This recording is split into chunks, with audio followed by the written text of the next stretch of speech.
My friends, we are back, and we are back with a new skincare try-on. When is the last time that we did one of these videos? I think it was maybe November? So we've had a lot of new releases, some of which I'm going to try in today's video, and I think we'll do a PM routine a little later this month with some of the other new releases. Now, I want today's video to be a little different. I'm sure it was in the title somewhere. I would like to have a chatty skincare routine today where we talk about some potentially difficult issues in a video where I'm going to be trying on some anti-aging skincare products. I would like to ask the question, is anti-aging skincare ageist? So I think the way we're going to lay out this video is I'm going to try everything on while we chat about my thoughts on this, and in the second half of the video I will have all of my mini reviews of these products, so feel free to watch whatever part of this video interests you. As always, we have timestamps and links in the description box below. But let me really quickly show you what we're going to be trying on today so you have an idea. So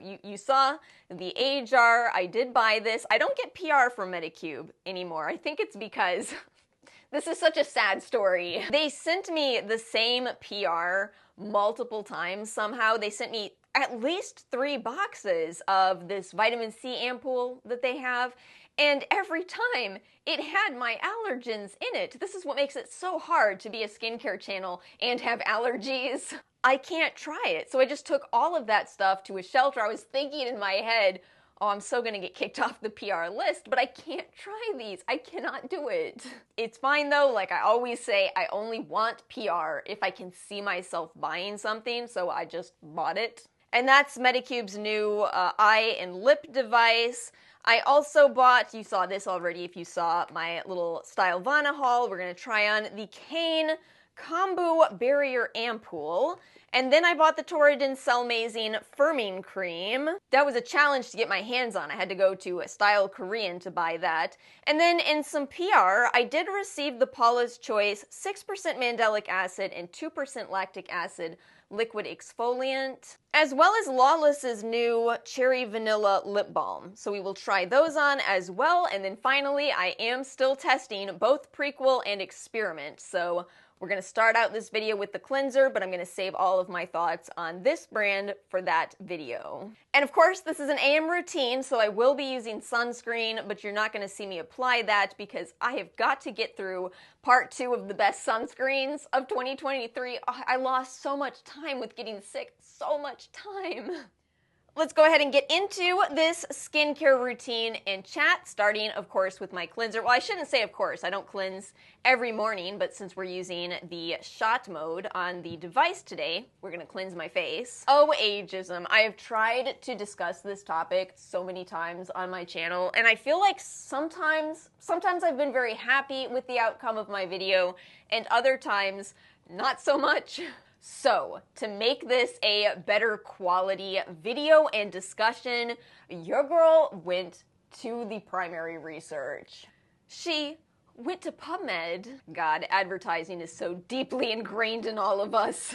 And let me tell you, it was so interesting how much looking at real scientific research into this topic confirmed some aspects of ageism and kind of invalidated others. See, what you have to know about me is that at my core, I am such a simple person. I really am a simple person. I just want every person on this planet to live a great life, to have all of their needs met. So of course, I want to live in a world without ageism. I want to live in a world without any isms, without any phobias. Why is this such a political statement? Shouldn't it not be? I am making sure my skin is dry, and then what I'm gonna do is use this exfoliant only here and not around my eye area. So I certainly have repeated things like ageism didn't used to exist. You know, we know historically that the elders in a group were respected. Well, reading the studies actually verified this because guess what? The word ageism did not exist in the dictionaries until 1969. It's only as old as Woodstock.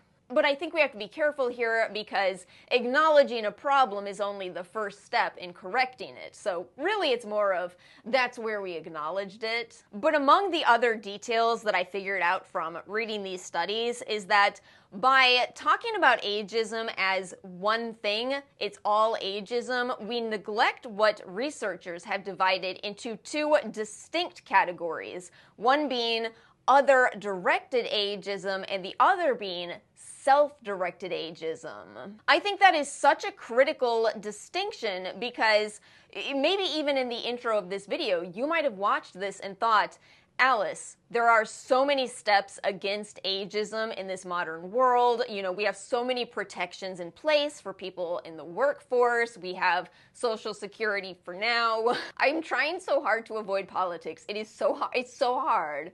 And that's all true, not to mention how much other directed ageism is seen as pretty icky. I don't think most people like it when you are ageist towards their grandmother. But I'm going to argue this self-directed ageism that we're also going to refer to as internalized ageism is bizarrely socially acceptable. As a millennial, I am definitely guilty of it. We had quite an intense phase of self-deprecating humor, most of us millennials. You know, I remember turning 20 and posting on my Facebook at the time, well, that's it, I'm old now, and nobody had anything negative to say about that. Everyone thought it was funny. But is it really funny, or is it a symptom of a larger problem? And the third and final thing that I found very shocking about all of this is that in terms of the expected correlations, we really don't see them. I work in research. I'm very familiar with how often aspects like education, religion, gender, they're all tied to certain correlations. As an example, people with a higher education degree tend to have better diets. That does not exist with ageism. I can't really talk and do my lips, so this will take me a second.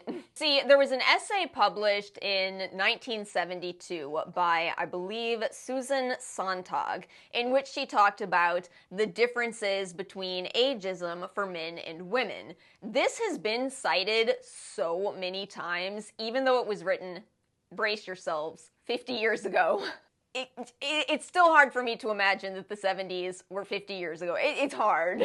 And it is a great essay, and I think it probably was very true in its time period and probably for many years afterwards. Basically what she was arguing is that for men, there are two phases in their lives. They have the boy and the man, and for women, you're always valued for your youth. You are always the girl. And that was her argument as to why ageism wasn't as detrimental to men, is because they just moved on from being a boy into the man part of their life. This is why I never spoke on this, though, because I just wasn't sure. I had this deep, sneaking suspicion that, given the nature of the world around us, given that fear of aging can drive consumption, why would we limit this to only women? Men, you are invited to join in the fear of aging as well. Buy more stuff.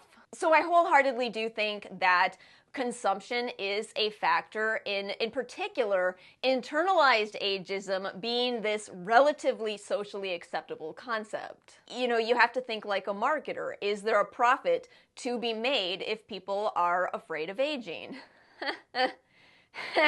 If we are going to realistically face the issue of ageism as well as internalized ageism, we have to look at what is the cause? What is driving ageism in people? And that's where looking into the research can really give us insight. I'm just going to go ahead and quote from this study. 8 out of 9 papers found anxiety of aging increases ageism. 7 out of 9 found a positive association with fear of death. Personality traits such as consciousness, 2 out of 3, agreeableness, 3 out of 3, extroversion, 2 out of 3, and having a collectivistic orientation, 2 papers, were found to be associated with a decrease in other directed ageism. And listen, the fear of death is way outside of the scope of what this channel can address. That's all I'm gonna say about that, but I'm aware of it because I've had people in my comment section tell me, you are overlooking the reason why I'm afraid of aging. This is why. But I do think we can take these characteristics together and kind of say,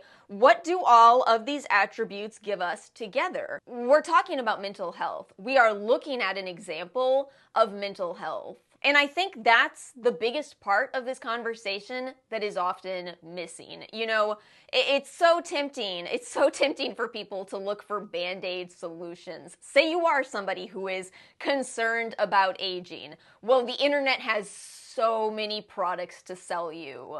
To this day, there exists such a stigma against concepts like therapy, and it's so frustrating because, let's be honest for a second, sometimes what people need isn't another skincare product, some supplement, etc. Sometimes it's therapy. I really think that can be the solution for a lot of people. If this is something where you are experiencing really negative thoughts around the concept of aging, this could be something a therapist could really help you out with. And so that brings us around to the question of today's video. Is anti-aging skincare inherently ageist? Well, no, not by its very nature. But I do think that if you are harboring negative feelings around the concept of aging, then possibly you could perceive anti-aging skincare as ageist. I feel like anti-aging products are almost like a mirror. They reflect back whatever it is that you are shining onto them. Are your anti-aging products all about self-care, about taking care of your skin, making sure it's healthy, treating your body with respect? Or do you feel very negative towards the concept of aging? Because then these products are going to reflect back that. And I think you can do a quick and simple mental health check-in at the end of your anti-aging skincare routine, at the end of using your anti-aging products, where you ask, how do I feel about myself? Do I feel like I just took care of my skin, or am I anxious? Fear and anxiety are negative emotions that play an important role in our lives. You want to have fear and anxiety if you, I don't know, come in contact with a bear. But when you're finishing up a skincare routine, you shouldn't feel the same emotions that you would if you were coming in contact with a bear. It's a goofy example, but it checks out. So, my thesis statement for this video is, I think it is a specific form of ageism that we need to be on the lookout for, internalized ageism. I think that society is not going to hold our hands through addressing internalized ageism. We're going to have to do it ourselves. And I think we can do our own mental health check-ins and see how much anxiety am I experiencing. If it is a lot, please know that skincare products are not the solution to addressing the anxiety. Sometimes the solution may be therapy. For other people, it may just be talking to a positive role model in your life. I have talked about this a lot, but I think that I overall have a more positive perception on aging. My mom in particular has not shied away from these conversations with me, from positive thoughts on this topic. Oh, y'all, we had such a rough time in my life. At a certain point, I've scratched the surface a few times in conversations, but things have mellowed out so much. My mom is now in her 70s, and you know, she's in a band. She plays all over. She drives all over to play with her band at all of these little events. It's so cute. Talk about a positive role model, right? So for me, when I use anti-aging skincare, I just feel good about taking care of myself. And that's how it should be. And don't think I haven't experienced negative emotions from time to time. I'm determined to squash them down. I am determined. Let's chat about everything I tried on today. Again, I'm not going to review these because we're going to talk about them later. I will tell you, after I bought what I thought was all I wanted to review from Prequel, at least for the time being, did you see that they released a vitamin C serum and then they released a sunscreen? All while I'm trying to do a review of the brand. Unbelievable. I don't think, I'm not going to buy those though. I already thought about it. I don't prefer to use L-ascorbic acid these days, and I just don't want to buy another mineral sunscreen. So as for the products I tried on today, the Paula's Choice 6% mandelic acid plus 2% lactic acid. I was so scared when I first got this in because my skin type is pretty darn sensitive, but I have to say, I'm not at all disappointed. It's another good product from Paula's Choice. I don't know if I'm not going to be a loyalist to this. Who am I kidding? I really like the option from Stratia if you are interested in mandelic acid. But all that said, you know, some people just want to go to Sephora and pick up a nice exfoliating product, and I can confirm that this is gentle. Mandelic acid is, of course, a more gentle AHA, as is lactic acid. Those are great levels, too.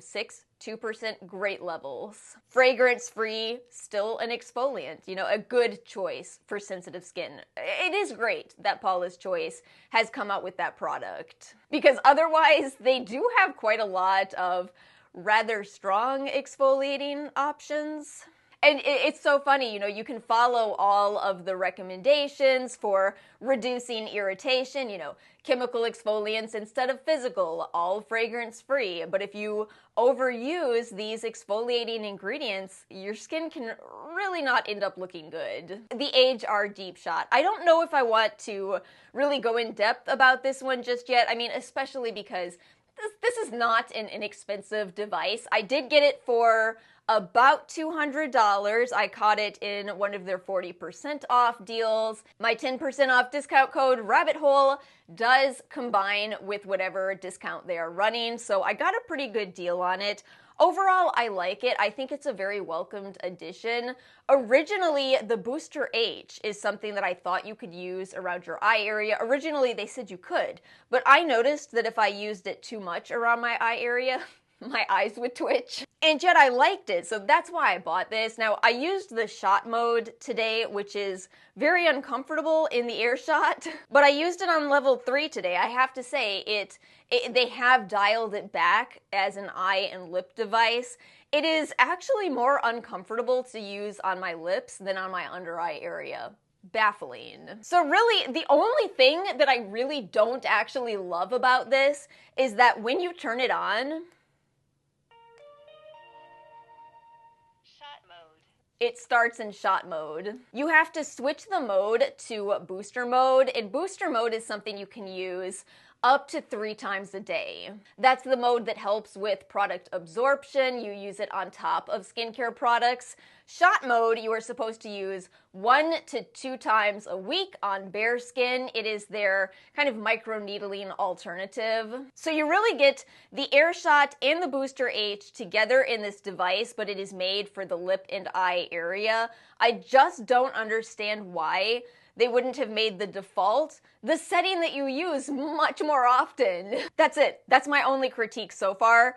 I really like it. It is very expensive. Don't feel like you need to buy it, but I love Medicube's devices. I love them so much. You know, that's exactly what I want at this point in my life, is I want to take the products that I know and love and get more from them, and that's why I love Booster H, and now this as well.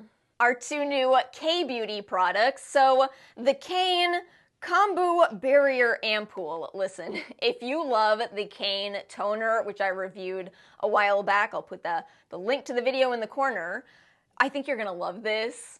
I'm also so happy to tell you this is glass packaging. I feel like at this point, I've been burned so many times by buying K-Beauty products that look glass, but are actually plastic. It is so nice to see that this is glass. And listen to this formula. 73% Saccharomyces ferment, just like the toner, 5% of that soothing panthenol, and 1% ceramide. Fantastic, very excited to use that one more. And then finally, the Torriden Cellmazing Firming Cream. I feel like this product just reinforces for me why it is that I said I like Torriden so much when I did a brand review of them, another video link for you when I tried the Torriden brand. This is such a beautiful formula. It is fragrance-free, low irritant, rich in amino acids, 5 different forms of collagen, which acts as a humectant, hexapeptide 2, multiple forms of hyaluronic acid. It is surprisingly lightweight, though. I should be swatching these for you since I didn't really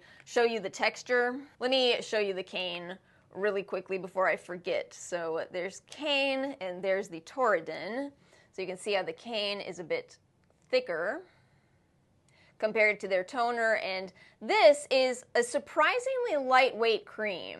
I do feel that K-Beauty has some incredible options for anti-aging products for people that don't want very hefty, occlusive sensations for the most part. In fact, if you have dry skin, I think you could find yourself often craving a bit more dryness relief from K-Beauty. Stay tuned. I will soon be talking to you all about the brand Tir. Hold off on it. But for those of you who want a little anti-aging boost, but you maybe have more normal to oily skin, you know that's kind of hard to find in Western products, and yet this is a great option. They even say it has some pore tightening characteristics. I am probably not going to be able to tell you too much about that, as with my dry skin type, pores are not a big concern for me. It's inverted. If you have dry skin, pores are probably not a problem. If you have oily skin, you might be looking to improve the appearance of pores. And then finally, this Lawless lip balm. I have to admit, when I was first applying this, I found myself going, but this is where personal preference plays a big role. For me, I actually still prefer their Cherry Vanilla lip gloss. This is just so much more my style, but it is very sticky. I love a good occlusive sensation on my lips. So I do think it's nice that they now have this alternative for people who don't like this. Not everyone does. You know, we all have personal preference. You now have a choice here. And both options contain that Maxi Lip Peptide Blend that is also owned by Sederma, who we've talked about before as another peptide manufacturer. I personally really like to see peptides in my lip products. I'm a peptides fan. What can I say? And my friends, that brings us to the end of today's video. As always, let me know your thoughts in the comment section below, whether you have comments on the products we tried on or whether you have thoughts on the ageism discussion. Feel free to share. If you enjoyed this video, make sure to like and subscribe. I hope you all have a wonderful rest of your week and stay well, and I will see you all next time.